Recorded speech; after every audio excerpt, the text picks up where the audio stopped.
नमस्कार विद्यार्थी मित्रांनो, अन अकॅडमीच्या या लेक्चर सिरीजमध्ये मी भूषण धूत पुन्हा एकदा आपलं स्वागत करतो। तर विद्यार्थी मित्रांनो, आपण आता टॉपिक बघत आहोत तो म्हणजेच काय आपला सिलॉजिझम्सचा। ओके, आणि सिलॉजिझम्सच्या या टॉपिकमध्ये आपण डिफरंट एक्झाम्पल्स बघत आहोत। तर ही जी काही आपण याच्यामध्ये 10 लेक्चर्स घेणार आहोत तुम्हाला मी सांगितलेलं आहे, आणि ही आपली PDF आहे याच्यामध्ये, करेक्ट। तर दॅट इज ऑन सिलॉजिझम PDF। तर ही जी PDF आहे ती माझं टेलिग्राम चॅनल, जसं मी तुम्हाला सांगितलेलं आहे की माझं टेलिग्राम चॅनल आहे @CSAT काय भूषण, हे आपलं टेलिग्राम चॅनल आहे। या टेलिग्राम चॅनलवरनं तुम्ही ती PDF घेऊ शकताय, ठीक आहे। सो नाव विद्यार्थी मित्रांनो, आपण मागच्या लेक्चर्समध्ये बघितलं होतं की सिलॉजिझम्समध्ये असे पॅटर्नचे प्रश्न येतात आणि त्याच्यावरनं आपल्याला काही विधानं दिलेली असतात आणि त्याच्यावर निष्कर्ष काढायचे असतात। तर आता आपण आलेलो आहोत विद्यार्थी मित्रांनो की कोणती प्रोसिजर आपल्याला यूज करायची आहे। तर चला, ही आता आपण विधानं सोडून घेणार आहोत। त्याच्या आधी आपल्याला काही स्टँडर्ड प्रोसिजर स्टडी करायची की काय प्रोसिजर नेमकी असते सिलॉजिझमचे प्रश्न सोडत असताना।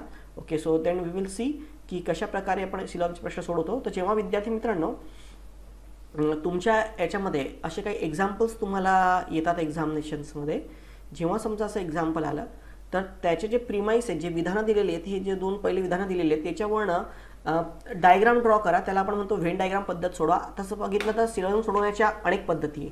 मला स्वतः 3 पद्धती त्याच्या येतात। एक आहे ही व्हेन डायग्राम मेथड, जी व्हेन डायग्रामवरती आधारित आहे।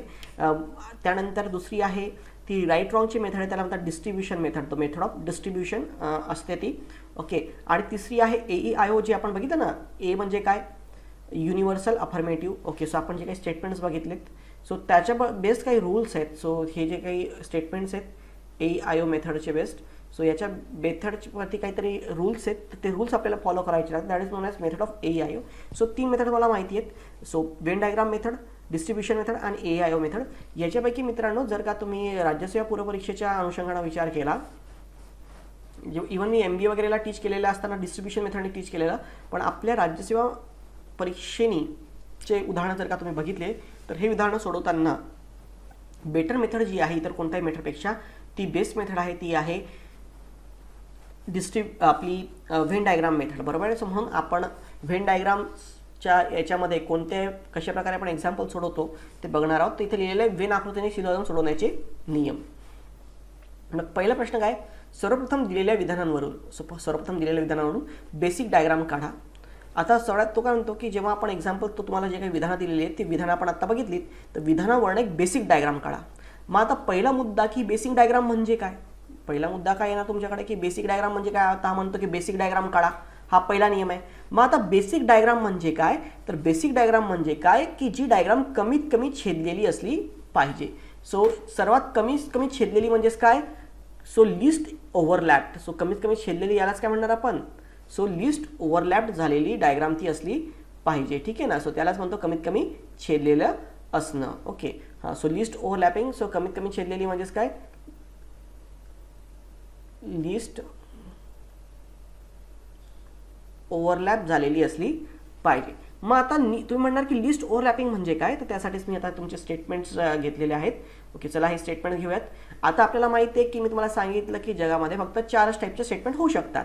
मग आता बेसिक डायग्रामसाठी कोणत्या वेन आकृत्या यूज करायच्या, तर पहिलं आपलं विधान आहे, so that is universal affirmative. आपण बघितलं 4 टाईपचे विधान, universal affirmative, so universal negative, particular affirmative, विशिष्ट सकारात्मक आणि विशिष्ट काय नकारात्मक। ओके, हां, मग आता याच्यामध्ये सर्व P हे Q आहेत। मग आपण असं 2 याच्यामध्ये काढू शकतो बघा, 2 टाईपचे डायग्राम पॉसिबल आहेत की हा P सगळा आहे आणि तो कशामध्ये, Q मध्ये, किंवा जेव्हा सर्व P हे Q आहेत आणि जेव्हा सर्व Q हे P आहेत तेव्हा सुद्धा सर्व P हे Q आहेत, हे तुम्ही प्रूव्ह करू शकता।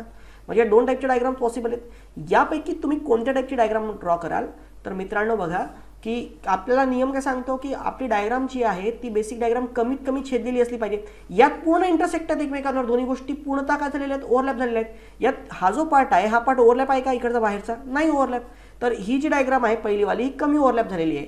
सो दॅट्स वाय आपण काय प्रिफर करूयात, सो आपण पहिलीवाली डायग्राम प्रिफर करूयात। सो म्हणून हे डायग्राम येईल का, नाही। सो म्हणून आपण कोणती डायग्राम घेऊयात, ही वाली डायग्राम घेऊयात। ओके, सो पहिलं जे काही विधान आहे आपलं युनिव्हर्सल अफर्मेटिव्ह, या युनिव्हर्सल अफर्मेटिव्हच्या विधानासाठी सगळ्यात better way, best way diagram कोणती असेल, सो ही पहिली क्रमांकाची डायग्राम। दुसरं आहे एकही P हा Q नाही, याला एकच डायग्राम पॉसिबल आहे, P वेगळा आणि Q वेगळा। सो ही डायग्राम एकच पॉसिबल आहे, ठीक आहे ना. सो एकही पी क्यू नाही युनिव्हर्सल निगेटिव्ह. सो अशा टाईपची डायग्राम असेल की दोन्ही ज्यामध्ये जे कॅटेगरीज आहेत त्या दोन्ही कॅटेगरीज काय दाखवणार तुम्ही वेगळ्या दाखवणार. काही पी हे क्यू आहे. सो काही पी हे क्यू आहेत. तर मग आता याच्यामध्ये बघा, सो पी आहे आणि काय क्यू आहेत, तर या दोघांमधलं इंटरसेक्शन, सो काही पी हे काय क्यू आहेत. और दुसरं आपण जर का बघितलं तर पी पूर्णतः कशामध्ये आहे, क्यूमध्ये आहे. सो पी पूर्णतः कशामध्ये, क्यूमध्ये. एक आता सर्व पी जेव्हा क्यूमध्ये आहेत तुम्ही म्हणणार ही अशी कशी डायग्राम, ही तर सर्व पी हे क्यू आहेत, पण ही सुद्धा येऊ शकते. शेवटी सर्व पी आहे म्हणजे काही पी तर क्यू आहेतच की नाही. येस. आणि अगेन पी मध्ये जेव्हा क्यू असेल तेव्हा सुद्धा हा पी क्यूचा पार्ट काय आहे, कॉमन आहे. सो हे तीनही पॉसिबल होऊ शकतं डायग्राम. पण आपला नियम काय सांगतो की कमीत कमी छेदलेली असली पाहिजे. तर डायग्राम ही जी आहे ती कमीत कमी इंटरसेक्ट झालेली असली पाहिजे. मग या तिघांमध्ये कमीत कमी इंटरसेक्शन कोणतं आहे. सो कमीत कमी इंटरसेक्शन इथे बघा पी पूर्णतः क्यूच्या आत आहे आणि इकडे क्यू पूर्णतः पीच्या काय आहे, आत आहे. पण इथे बघा क्यूचा काही पार्ट पीच्या बाहेर आहे आणि पीचा काही पार्ट काय क्यूच्या बाहेर आहे. म्हणजे ही पहिली डायग्राम आहे ही सगळ्यात कमी काय छेदलेली आहे, म्हणून ही या दोन्ही डायग्राम्स येणार नाही. सो जेव्हा जेव्हा विधान असेल काही पी हे क्यू आहे तेव्हा तुम्ही ही डायग्रामच काय करणार, यूज करणार. ठीक आहे. सो काही पी हे क्यू आहेत. ओके. हां. सो इथपर्यंत कळलं प्रत्येकाला. ओके. हां. अगेन काही पी हे क्यू नाहीत. जेव्हा विधान असतं काही पी हे क्यू नाहीत तर याच्यामध्ये दोन टाईपचे डायग्राम पॉसिबल्स आहेत. एक ही आहे की याच्यामध्ये बघा ही अशीच डायग्राम आपण जी आहे काही पी हे क्यू आहेत तर काही पी हे क्यू नाहीत, सेम डायग्राम काढली. फक्त आपण इथे नाहीत पाहिजे म्हणून इकडचा पार्ट इंटरसेक्ट केला. आपण अशा प्रकारे त्याला काय केलं, ड्रॉ केलं. आणि इकडे जर का बघितलं तर एक आणखी पण होऊ शकतं जेव्हा कोणताही पी हा क्यू नाही तेव्हा पण आपण म्हणू शकतो की काही पी हे काय क्यू नाही. आता सगळ्यात जास्त मित्रांनो तुमचे सिलॉजिझमचे जे उदाहरण चुकतात ते फक्त या स्टेटमेंटमुळे चुकतात. नेहमी लक्षात घ्या की याचे स्टेटमेंटमध्ये चुकतात कारण तुम्ही अशा टाईपची डायग्राम ड्रॉ करता. ही जी पहिली डायग्राम आहे ही तुम्ही घेता. मग आता तुम्हाला नंतर पुढे गेल्यानंतर काय की ही डायग्राम वरची डायग्राम आणि खालची डायग्राम या दोघांमध्ये डिफरन्शिएट करता येत नाही कारण तुम्ही याला काही पी हे क्यू आहे ती असंच त्याला काय करतात घेतात. परंतु आपला नियम काय सांगतो की तुमची जी काही बेसिक डायग्राम आहे ती कशी असली पाहिजे, कमीत कमी इंटरसेक्ट झाली. इथे काहीतरी तर इंटरसेक्शन आहे ना, हा पण इंटरसेक्ट झालेला आहे पण इथे काहीच इंटरसेक्ट नाही आहे. तो म्हणून अगेन हे जे नाहीचं विधान आहे काही पी हे क्यू नाहीत तेव्हा कोणतं विधान घेणार तुम्ही, ही डायग्राम घ्या. आता तुम्ही म्हणणार की ही डायग्राम आणि ही डायग्राम दोन्ही काय झाल्यात, सेम झाल्यात. बरोबर आहे मित्रांनो, दोन्ही सेम झाल्यात. याला पुढे डिफरन्शिएट कसं करायचं ते मी पुढे तुमचे जेव्हा निगेटिव्हचे विधान होतील, आपण आता सध्या 2 लेक्चर्स ते 3 लेक्चर्स आपण फक्त अफर्मेटिव्ह विधानच बघणार आहोत.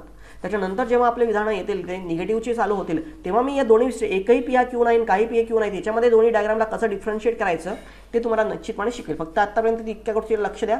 पण ही डायग्राम येणार नाही कारण लिस्ट ओव्हरलॅप ही आहे, कमी कमी ओव्हरलॅप झालेली ही आहे. सो अशा आता आपल्याला जे 4 स्टेटमेंट जगामध्ये येतात बरोबर ना. सो या 4 स्टेटमेंटला कोणतं काही स्टँडर्ड रेफरन्स आहे, तो कोणतं स्टँडर्ड फॉर्मॅट आहे त्यामध्ये.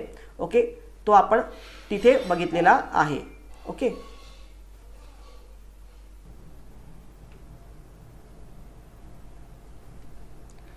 तर चला आता आपण विधानं सोडवायला सुरुवात करूयात. ओके. तर रूल्स फक्त लक्षात ठेवायचे. आपण बघितलं होतं याच्यामध्ये की रूल्स काय काय आहेत. कमीत कमी छेदलेली म्हणजे लिस्ट ओव्हरलॅप झालेली डायग्राम तुम्ही काढा आणि त्यानंतर दिलेल्या निष्कर्षांपैकी सर्वप्रथम सकारात्मक निष्कर्षाची सत्यता तपासू. म्हणजे तुम्हाला जे काही निष्कर्ष दिलेले आहेत जे आपल्याला चेक करायचे आहेत त्याच्यामध्ये सुरुवातीला तो म्हणतो फक्त पहिले कोणते घ्या, सकारात्मक निष्कर्ष घ्या. ते सकारात्मक निष्कर्ष जे आहेत ते एकदम इझिली सॉल्व्ह होतात कारण सकारात्मक निष्कर्ष जे आहेत ते फक्त बेसिक डायग्राममुळे तुम्हाला चेक करायचे आहेत. ते योग्य असतील तर ते जर बरोबर असतील येत असतील तर ते वैध आहेत किंवा त्याला आपण काय म्हणतो यथार्थ आहेत असं म्हटलं जातं त्याला. ओके. तर मग आता बघा समजा आता याच्यामध्ये जर तुम्ही बघितलं मग आता सकारात्मक निष्कर्ष म्हणजे काय, सर आपण बघितले की निष्कर्षाचे प्रकार कोणते आहे त्यामध्ये.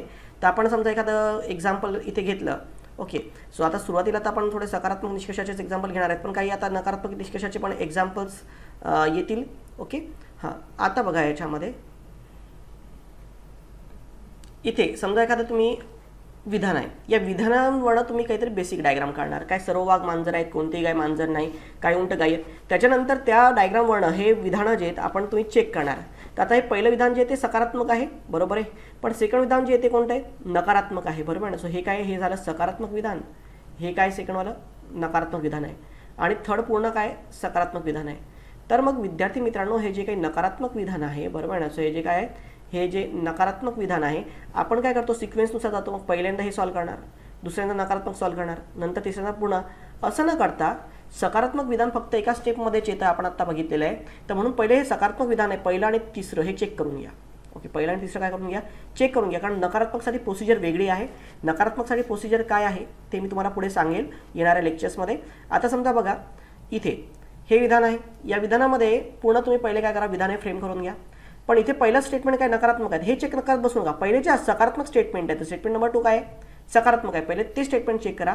त्यानंतर मग बाकी जे नकारात्मक स्टेटमेंट आहेत, पहिले तुम्ही स्टेटमेंट नंबर 2 चेक करणार याच्यामध्ये, नंतर मग नकारात्मकची जी प्रोसिजर आहे ती स्टेटमेंट 1 आणि 3 ती काय करणार, ती चेक करणार. ओके, तर अशा प्रकारे तुमचं हे असेल. तर आता आपण सगळ्यात पहिले, जसं आपण प्रत्येक याच्यामध्ये करतो की सगळ्यात पहिले आपण आयोगाला आलेले सगळे विधानं काय करून घेतो, सॉल्व्ह करून घेतो. तर इथे आपण आयोगाला आलेले. दुसरी गोष्ट मित्रांनो, जितकं इझी आहे सकारात्मक विधान शोधणं, जितकं इझियर आहे तितकंच नकारात्मक विधान शोधणं काय आहे, अवघड आहे, हे लक्षात घ्या. नकारात्मक विधान पण एक चांगली गोष्ट अशी आहे की आत्तापर्यंत जे 8-9 वेळा आयोगामध्ये सिलॉजिझमवरती प्रश्न आलेला आहे, मागच्या वर्षामध्ये 7-8 वेळा काही आलेला आहे, त्यापैकी फक्त एकदाच नकारात्मक विधानवरती आलेलं आहे. नाहीतर दरवर्षी फक्त होकारात्मक किंवा सकारात्मक. बघा, हे जे 2014ला आलेलं विधान आहे, 2014चं हे विधान आहे, 2014 राज्यसेवा, त्यामध्ये हे बघा, हे जे निष्कर्ष आहेत, नकारात्मक निष्कर्ष असे विचारले होते याच्यामध्ये. तर फक्त हे यावर्षी नकारात्मक निष्कर्ष आलेले आहेत, नाहीतर बाकीच्या वर्षी फक्त होकारात्मक निष्कर्षावरती तुम्हाला प्रश्न आलेले आहेत. त्यामुळे इन जनरल आयोगामध्ये सहसा सिलॉजिझमवरती प्रश्न थोडे इझियरच आलेले आहेत. ओके, तर सर्वप्रथम मित्रांनो, ही जी PDF आहे ही तुम्हाला माझ्या टेलिग्राम चॅनल जे आहे, so the Telegram channel is CSAT_भूषण, हे जे काही माझं टेलिग्राम चॅनल आहे याच्यावरती तुम्हाला मिळून जाईल. तर तिथनं तुम्ही ही आपली जी PDF आहे ही तुम्हाला प्रश्नांची भेटू शकते. तर चला आता आयोगाला आलेल्या पहिल्या प्रश्नाने सुरुवात करूयात. मला वाटतं 2019ला आलेलं हे विधान आहे. काही झाडे फांद्या आहेत. सो इयर वाईज मी इथे मेन्शन करायला राहिलेलं आहे. सो पण पहिले 1 ते 10 पर्यंत प्रश्नांपैकी जवळपास मोस्ट ऑफ द प्रश्न जे आहेत ते आयोगामध्ये आलेलेच विधान आहेत. काही झाडे फांद्या आहेत. सो पहिलं विधान काय, काही झाडे फांद्या आहेत.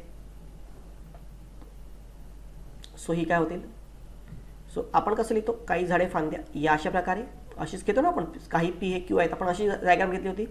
सो हे काय, सो झाडे. ओके, आणि हे काय, फांद्या. सर्व फांद्या टोप्या, आणि या सगळ्या फांद्या कशामध्ये येतील,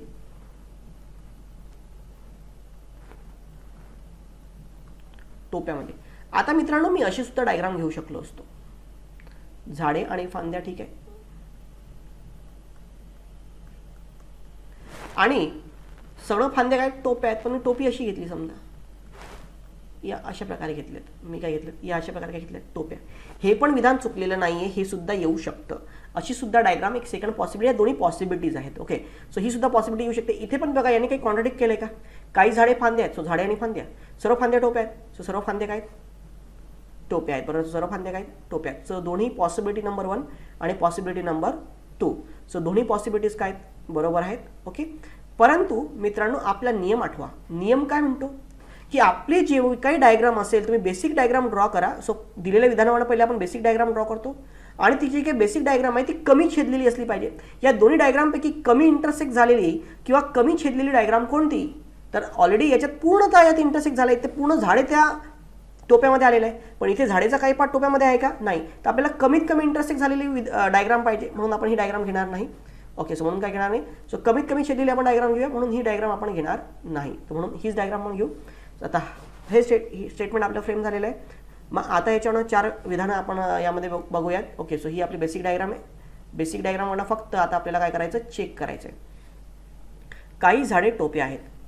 आता बघा, इथे झाडे, हे आहेत झाडे, आणि हे बघा टोप्या. बघा, झाडे आणि टोप्याचा काही भाग जो आहे तो इंटरसेक्ट होतोय की नाही, यस होतोय. म्हणून काही झाडे टोप्या आहेत, हे विधान काय होणार, बरोबर होईल. सो हे विधान काय होणार, बरोबर होणार. दुसरं, काही टोप्या झाडे आहेत. आता अगेन काही टोप्या काय, झाडाचं टोप्या आणि काय, झाडे. अगेन काही झाडे टोप्या आहेत, तर काही टोप्या झाडे. शेवटी दोन्ही विधाने काय, सेमच आहेत. इतकं सोबत कधी चालेलं नाही, दोन्ही विधानं काय सेमच आहेत. काही टोप्या काय, झाडे, हे पण काय बरोबर. सर्व टोप्या फांद्या आहेत. सर्व टोप्या फांद्या आहेत का, बघा, सर्व फांद्या टोप्या आहेत. मी पहिल्याच लेक्चरला तुम्हाला घेतलं होतं की सर्व ए जर बी असतील तर सर्व बी हे ए आहेत असं म्हणू शकतो का आपण. इथे म्हणजे सर्व फांद्या टोप्या आहेत, त्याचा तर सर्व टोप्या फांद्या आहेत असं म्हणू शकतो का, असं आपण म्हणू शकत नाही. 8वं पहिलं लेक्चर त्यात तुम्हाला सांगितलं होतं. सो बघा, सर्व फांद्या टोप्यांच्या मध्ये आहेत ना, पण सर्व टोप्या फांद्या म्हणजे काय, सो टोप्या आणि या टोप्या कशामध्ये आल्या पाहिजेत, फांद्यामध्ये. अशी एका डायग्राम आपली अशी नाही आहे, बरोबर आहे ना. सो म्हणून ही काय होणार, सो हे स्टेटमेंट जे आपण चेक करतोय हे स्टेटमेंट काय होणार, चुकीचं होणार. सर्व फांद्या टोप्या आहेत. आता बघा, सो सर्व फांद्या काय, आता हे तर असं विधान बघा, हे विधानच आहे, सर्व फांद्या टोप्या आहेत. आणि असंच त्यांनी तसं विधान तिथे टाकलेलं आहे, सर्व फांद्या टोप्या आहेत. ते तर काय होणार, बरोबरच राहणार आहे तसं विधान. असं कधीच आयोगात आलेलं नाही आहे. आयोगाचा प्रश्न आहे, पण आयोगात आजपर्यंत कधी की असं स्टेटमेंट उचलून त्यांनी निष्कर्षामध्ये टाकलं. पण जर तसं टाकलं असेल तसं स्टेटमेंट तर ते बरोबरच असतं, कारण ते तर विधान आहे, ते तर आपल्याला योग्यच घ्यायचं आहे. ओके, सो म्हणून इथे आपण जर का बघितलं तर आपलं उत्तर काय येणार, ए, बी आणि काय, डी बरोबर, आणि सी काय आहे, चुकीचं आहे. सो म्हणून तुमचं उत्तर काय येणार, पर्याय क्रमांक 1, ए, बी आणि डी बरोबर. Okay, so that's why your answer is option number 1. Okay, हां, चला नेक्स्ट बघूयात. सर्व बी हे जे आहेत. सो सर्व बी हे काय आहेत, जे आहेत. सर्व बी हे काय आहेत, जे आहेत. सो सर्व बी हे जे आहेत. अगेन काही सी जे आहेत, काही सी हे जे आहेत. आता काही सी काय आहेत, जे आहेत. मग आता बघा, सो काही सी काय आहे, हे असं बघा, काही सी काय जे आहेत. आता अशी डायग्राम काढायला असं काही नाही आहे. अगेन असंही होऊ शकतं, सर्व बी काय आहेत, जे आहेत. इथपर्यंत तर ठीक आहे, सर्व बी हे जे आहेत. आणि काही सी काय आहेत, जे आहेत. ओके, सो काही सी काय आहेत, जे आहेत असं त्यांनी मेन्शन केलेलं आहे. तर यामध्ये असंही मी घेऊ शकलो असतो, काही सी काय आहेत हे बी मध्ये घ्या, किंवा काही सी जे आहेत, पण मग आता बी मध्ये घेतलं तरी काही प्रॉब्लेम आहे का, नाही. ही पण पॉसिबिलिटी होऊ शकते. अगेन असे डायग्राम होऊ शकते की बी जे आणि सी, ही सुद्धा पॉसिबिलिटी होऊ शकते. तर काही जे, काही सी काय हे जे आहेत, तर काही सी घेतले, जे इकडचा काही जेचा पार्ट आहे तो नाही घेतला आपण. सो अशी सुद्धा डायग्राम होऊ शकते. सो या तिन्ही पॉसिबिलिटीज आहेत. So this is possibility number 1, this is possibility 2 आणि पॉसिबिलिटी 3. या तिन्ही शक्यता आहेत. परंतु आपल्याला पॉसिबिलिटीने आपल्याला इथे त्यांनी संभाव्यता नाही सांगितली, इथे त्यांनी काय सांगितलं, निष्कर्ष सांगितलं आहे. कोणतं विधान योग्य हे आपल्याला विधान सांगितलेलं आहे त्यामध्ये. तर लक्षात ठेवा, आपला नियम लक्षात ठेवायचा की बेसिक डायग्राम जेव्हा आपण या विधानांवर ड्रॉ करतो, बेसिक डायग्राम म्हणजे काय की ती कमीत कमी ओव्हरलॅप झालेली असली पाहिजे. सो बेसिक डायग्राम म्हणजे काय आहे की ती कमीत कमी ओव्हरलॅप झालेली असली पाहिजे.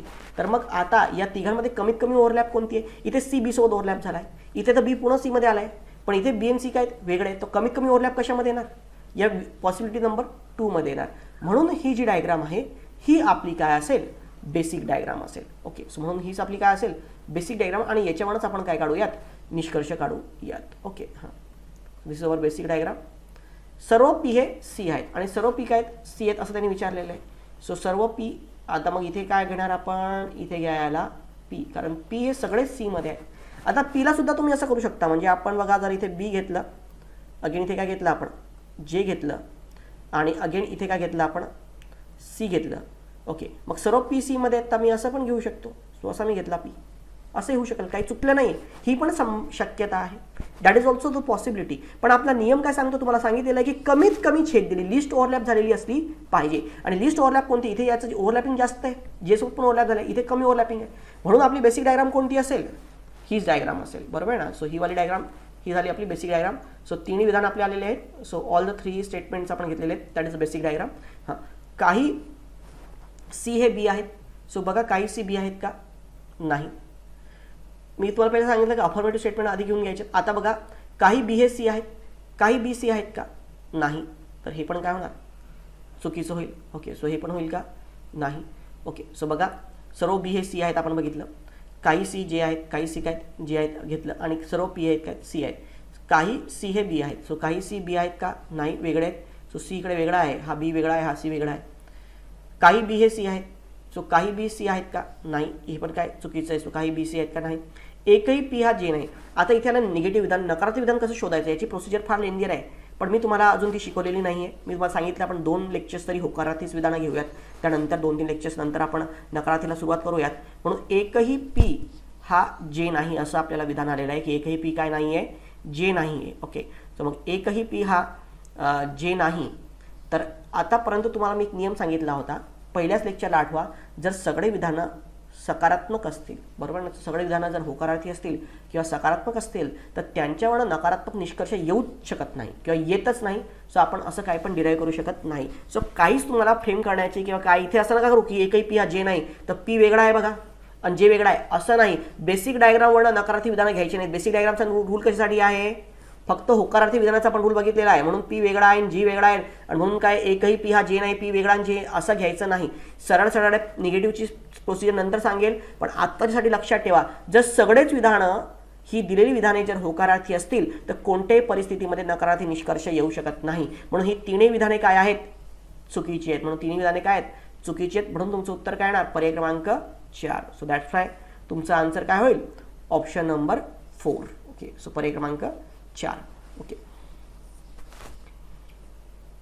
दुसरं विद्यार्थी मित्रांनो, आणखी एक महत्त्वाची इन्फॉर्मेशन म्हणजे ज्या ऑनलाईन प्लॅटफॉर्मवरनं मी तुम्हाला आज टीच करतोय तो म्हणजेच काय, अनअकॅडमी हा ऑनलाईन प्लॅटफॉर्म आहे, बरोबर आहे ना. आणि अनअकॅडमी हा जो काही ऑनलाईन प्लॅटफॉर्म आहे हा आपल्या देशातला एक सगळ्यात मोठा ऑनलाईन प्लॅटफॉर्म आहे टेस्ट प्रिपरेशन म्हणजे कॉम्पिटिटिव्ह एक्झामला तुम्हाला टीच करण्यासाठी. इथे माझ्यासारखेच विद्यार्थी मित्रांनो अनेक एज्युकेटर्स आहेत, ते तुम्हाला GSच्यासाठी आणि CSATवरती अगेन गाईड करत राहत आहेत. ओके, तर प्लीज मित्रांनो की GS आणि CSATचे जे काही लेक्चर्स आहेत ते तुम्ही त्याच्यामध्ये फॉलो करा. काही तुम्हाला यूट्यूबला येतात पण यांचे काही प्लस कोर्सेस आहेत. सो प्लस कोर्सेस आहेत की त्याच्यामध्ये काही पेड याच्यावरती तुम्हाला ऑनलाईन लाईव्हली टीच केलं जातं. म्हणजे आता मी तुम्हाला जर टीच करतो लाईव्ह तुमचे लेक्चर्स होतात, त्यांना तुम्हाला लाईव्ह क्युरीज वगैरे आहेत त्या पण तुम्हाला त्यामध्ये शिक्षकांना विचारायला भेटतात. तर याची पूर्ण एका वर्षाची फी म्हणजे पूर्ण 1 इयर, मग त्यात पूर्ण पूर्वपरीक्षा झाली, पूर्ण मुख्य परीक्षा झाली, या सगळ्याची फी फक्त 7,000 रुपये इतकी आहे. आणि त्यामध्ये पण विद्यार्थी मित्रांनो जर तुम्ही माझा कोड यूज केला, सो माझा कोड आहे भूषण CSAT. हा जर का तुम्ही कोड यूज केला भूषण CSAT तर तुम्हाला त्याच्यावरती सुद्धा जवळपास विद्यार्थी मित्रांनो 10% डिस्काउंट भेटतो. म्हणजे जर तुम्हाला 7,000चा एका वर्षाचा कोर्स आहे तो 6,300 मध्ये तुम्हाला मिळेल. तर तुम्ही हा तो भूषण CSAT हा कोड यूज करू शकता की त्याच्यावरनं तुम्हाला 10% त्यामध्ये डिस्काउंट मिळू शकतो. अगेन जर तुम्हाला 1 वर्षाचा कोर्स असू शकेल नसेल पाहिजे तर तुम्हाला 3 महिन्याचा 3 मंथ्स 3 महिने 6 महिने ओके 1 महिना असे सुद्धा कोर्सेस उपलब्ध आहेत. अशा सुद्धा कोर्सेसला तुम्ही जॉईन करू शकता त्यामध्ये.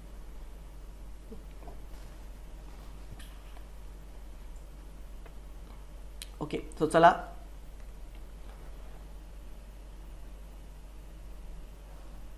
दुसरं विद्यार्थी मित्रांनो, माझं सुद्धा यूट्यूब टेलिग्राम चॅनल तुम्हाला मी सांगितलं यूट्यूब चॅनल सुद्धा आहे भूषणदूत अकॅडमी नावाने, ते सुद्धा तुम्ही जॉईन करू शकता. त्याच्यावरती पण तुम्हाला असे लेक्चर्स तुम्हाला मिळू शकतील. ठीक आहे. हां, तर पुढील विधाने वाचून त्याचे निष्कर्ष योग्य पर्यायातून निवडा. सो निष्कर्ष निवडा योग्य पर्यायातून. सर्व शिक्षक डॉक्टर्स आहेत.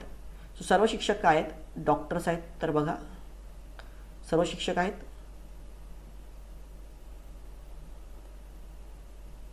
डॉक्टर्स आहेत. सर्व डॉक्टर्स काय आहेत, इंजिनियर्स आहेत. ओके, सो इथे बघा, इथे मी घेतो सर्व शिक्षक, हे समजा काय आहेत, डॉक्टर्स. आणि इथे काय आहेत, इंजिनियर्स.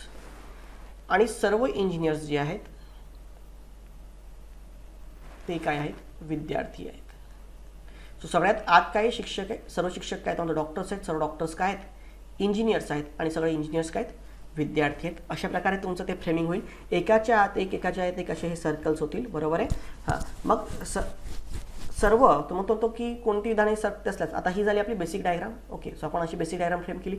आता यात काय आधीच्या सारख्या किंतु परंतु कोणते पॉसिबल हे आहेत वगैरे काही काढण्याची तुम्हाला गरज नाही आहे. सो सरळ सरळ शिक्षक आहे, त्यावरती डॉक्टर, डायरेक्टर, इंजिनियर, त्यानंतर काय विद्यार्थी, असा हा सिक्वेन्स यामध्ये आलेला आहे. ओके, मग कोणता निष्कर्ष सत्य आहे, काही विद्यार्थी शिक्षक आहेत. सो काही विद्यार्थी शिक्षक आहेत. सो हे विद्यार्थी जे आहेत हे शिक्षक आहेत. आता बघा सगळे शिक्षक आपण ऑलरेडी बघितलं होतं, जेव्हा आठवा तो नियम, सर्व पी जर का क्यू असतील तर तेव्हा काय असतात, काही क्यू काय असतात, हे पी असतात. हे विधान काय बरोबर आहे. मग इथे बघा हे जर सगळं तुम्ही डॉक्टर इंजिनियर काढलं तर काय येणार, शिक्षक येणार. आणि शिक्षकच्या वरती काय येणार, विद्यार्थी येणार. अशी ही डायग्राम होईल ना. तो शिक्षकच्या वरती काय येणार, विद्यार्थी येणार. मग जर जेव्हा सर्व शिक्षक विद्यार्थी आहेत असं जर काय येत आहे तर याच्यावर काही विद्यार्थी काय आहेत, शिक्षक आहेत. हे विधान काय होईल, बरोबर होईल ना. सो अविधान काय होणार, बरोबर होईल. बरोबर आहे ना. सो कारण पी आहे, पीच्या जर क्यू आहे, क्यूच्या आधी काय यस असेल तर तुम्ही म्हणू शकता की पी कशामध्ये आहे, यसमध्ये आहे, क्यू काढून सुद्धा असंही म्हणू शकता तुम्ही. बरोबर आहे ना.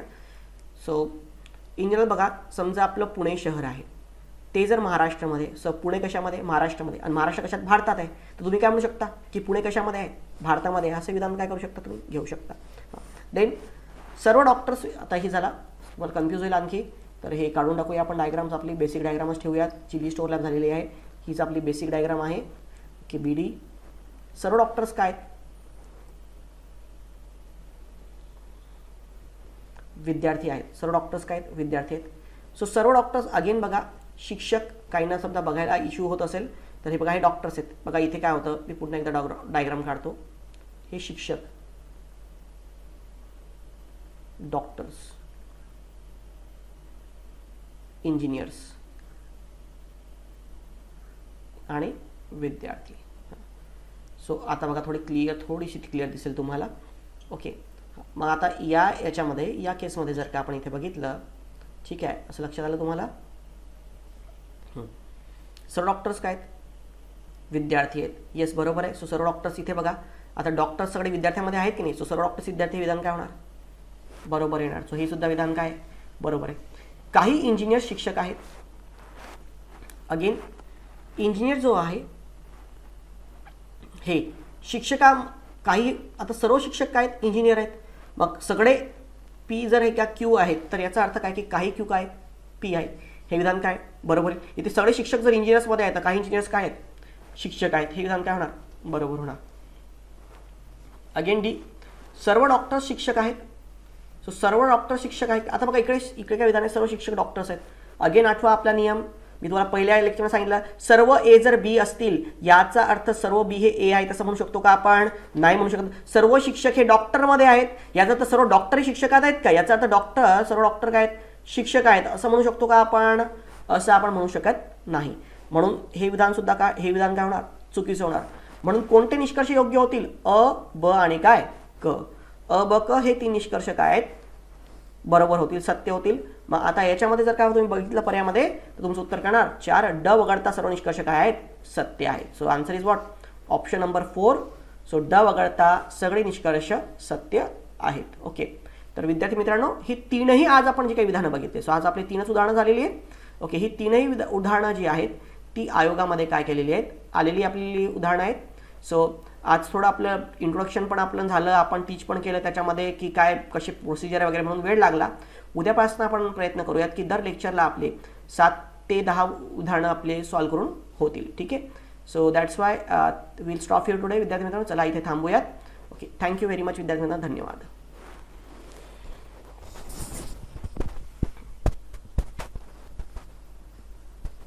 ओके, हां, एक महत्त्वाचं तुम्हाला सांगायचं राहिलं की आता जर मी उद्याच्या लेक्चरला तुम्हाला आणखी पुढची उदाहरणं घेणार आहे, तर 10पर्यंतचे जे काही उदाहरणं आहेत तुम्हाला ते उद्यासाठी सॉल्व करून आणायचे आहेत. आणि मी दर लेक्चरला तुम्हाला सांगेल की पुढे किती उदाहरणं तुम्हाला सॉल्व करून आणायची आहेत, तर तितकी उदाहरणं तुम्हाला रोज होमवर्क म्हणून सॉल्व करावी लागतील. मी तुम्हाला सांगितलं आहे की जवळपास 1 आठवडा आपण हा टॉपिक घेऊयात आणि त्यात तुमचे सगळे कन्सेप्ट स्टेप बाय स्टेप काय करूयात, क्लिअर करत जाऊयात. ओके, थँक्यू विद्यार्थी मित्रांनो, धन्यवाद.